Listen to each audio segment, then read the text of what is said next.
What's up guys? Today's video is sponsored by Mystery Tackle Box.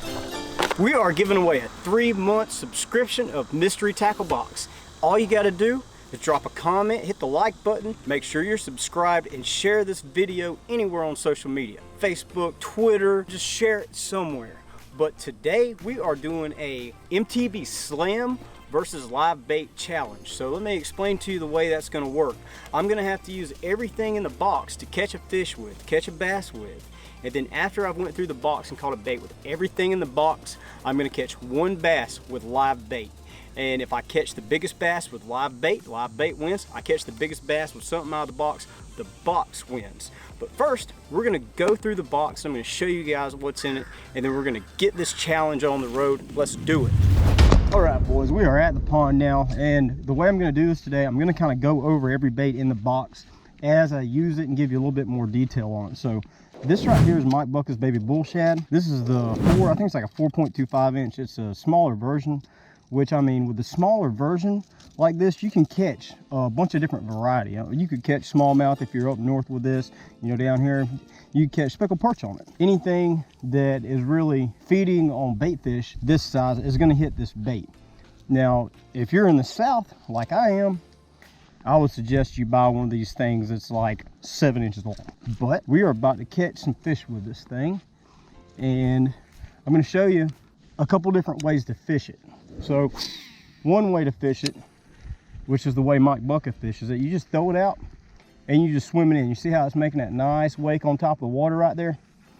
Check it out. Let me get a little closer so you guys see it. See how that thing's just making a nice wake on top of the water, almost like a buzz bait. So the reason for fishing it like that, it's hot, it's the summertime, the bass are active, the water is warm, you know, the water is over 60 degrees. It's really like 80 degrees here. But with the water being warm, the bass are more active. They're more likely to come up to the top of the water. And what this is doing right here is give them a trail, something for them to chase. They can see it, the bait, so to say, if the water's cloudy, just like a buzz bait. You know, you guys fish a buzz bait, there's a trail on top of the water, something that bass can hone in on and feed. And the best way to fish it like this is going to be in a shallow water. So, you know, you may let it drop and then pick it back up, pause it for a second, and just keep reeling on top of the water. Now guys, I'm throwing this on my PC Fun Phantom reel. This is 7:01 gear ratio, and there's a Serpent rod at 7.4 medium heavy with a moderate fast tip on it. This is pretty much I throw a chatterbait on this rod, I throw a spinnerbait on this rod, and right now I'm throwing a swim bait on this rod. All right, boys, so we made a hop and come to this pond. That other pond didn't have a whole lot of shade, and the bass just weren't really biting. So we made a hop and we come to the other pond, and we're gonna catch them here. So I keep seeing the bass come up to my lure, and they're looking at it, but they just won't commit to it. So I'm gonna try spraying some of this on here. This is some lure attractant. Now, some of you may say this is cheating, but go on some over that ish. So whenever you're working this bait faster in the summertime, you're gonna get the more aggressive fish. You're probably gonna get the bigger bites, the bigger reaction bites, whenever you're burning this thing in. Oh, there he is. He grabbed it. Swimming on top of the water. He come up and grabbed it. Oh, this is a nice one, guys. This is a good one. Yeah.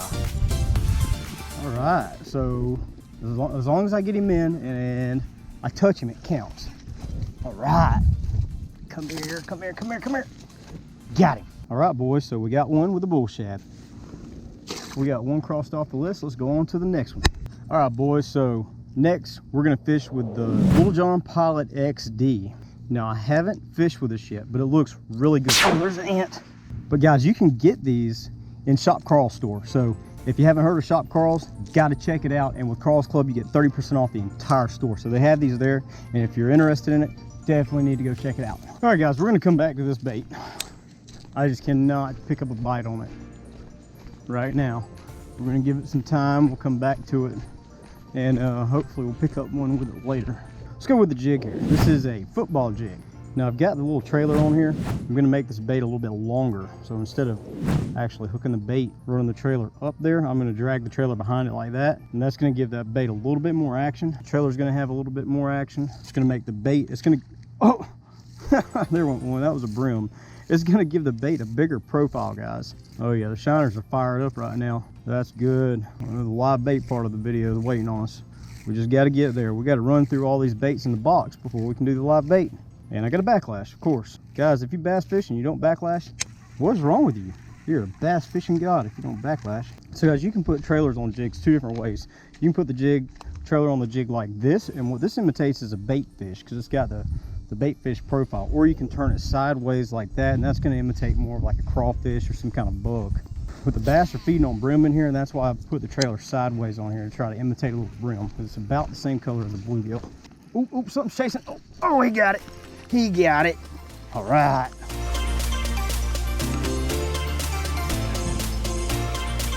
All right, guys, we got the football jig knocked off the list here. So to catch that bass, what I was doing with the football jig, I was just swimming it on top of the water, just like I was a swim bait earlier. So let's throw it back. Boom, we are working our way through the countdown. On to the next one. All right, this is more of a swim jig here, guys. Small jig. And the way you can tell the difference is a swim jig, you see it's got the pointed head on it here. The other one had a round head. That's more for like knocking into rocks and sticks and stuff. But this pointed head, it's more for swimming. So you're dragging it across the bottom and it might hit a rock and it'll kind of pop over it, or you hit a stick. And there's a couple different ways to fish the swim jig. You can just kind of throw it out and just kind of reel the bottom, crawl it really slow, and or you can just swim it. You just reel that thing in really fast and give it some popping motion like I'm fixing to do now. I'm going to take my trailer here. You guys see I've got the trailer on here flat, so it imitates a crawfish. I'm going to turn the trailer sideways, so it imitates more of a bait fish or brim. So that's their primary food source in here. Also, with turning it sideways like that, it's going to come a little bit quicker through the water. Oh no. I got hung up. I got to walk out here on this log. It's kind of sketchy, but oh, I hope I don't fall in the water. It's wet too. Oh, I got it. All right, let's get back to shore before I fall in the water. All right, we made it. We made it. That was a challenge of its own. So this jig is sinking a lot faster than what I want it to swim. So to fix that problem, what I'm going to do, put a little bit bigger trailer on here. So we're going to take this bait and we're going to start off hooking it the normal way. This bait also complements the jig better too because it's got the June bug on it and the jig is black and blue.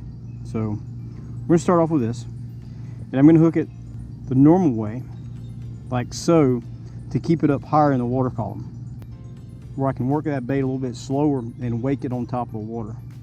It's time to cover some ground. We're going to start making some moves.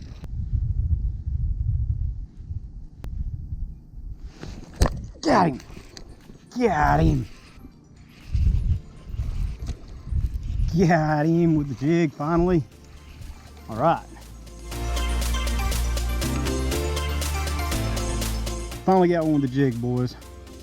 So what I was doing there is I threw it out and I let it almost hit the bottom, then I just started kind of pumping it back kind of slow, and he picked it up and started running with it, and I set the hook. But we got this knocked off. Let's move on to the next bait. All right guys, we're on to the Wacky rig or drop shot hook with this little drop shot bait. This color is just too bright for this pond. The water's too clear, chartreuse is not working, so we're going to put this on the drop shot hook, and I'm going to hook it in the front just like that, and we're going to work this little bait and try to imitate a bluegill, since that's what they're feeding on here. Oh, there he is.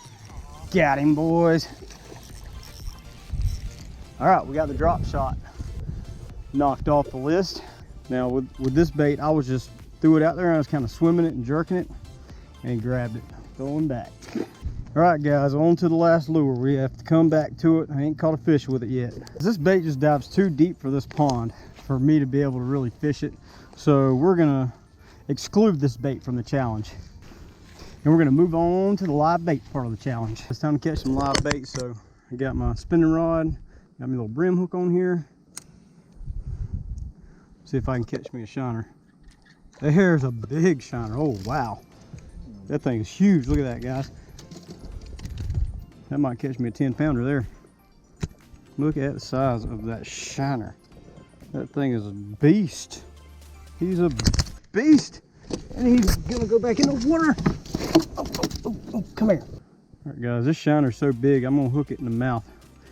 And what that's gonna allow me to do is set the hook quicker when the bass grabs it, because I ain't gonna have to wait for that bass to eat the whole shiner, because he's gonna grab that shiner head first.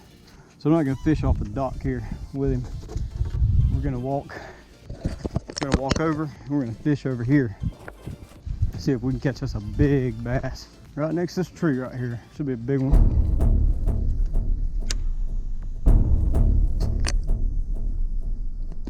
Oh!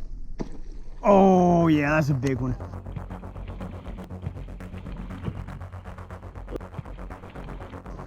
That's a big one, boys.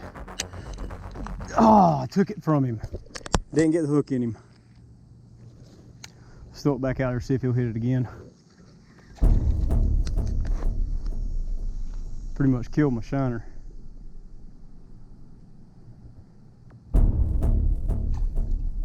Oh, he come up and got him. He got him, boys. Oh, I got the hook in him. I got the hook in him. Got the hook in him. That's a big one. That's a big one, boys.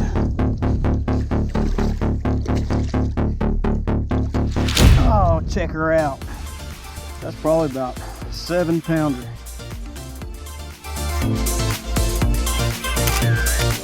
All right, boys, we're gonna go ahead and let it go.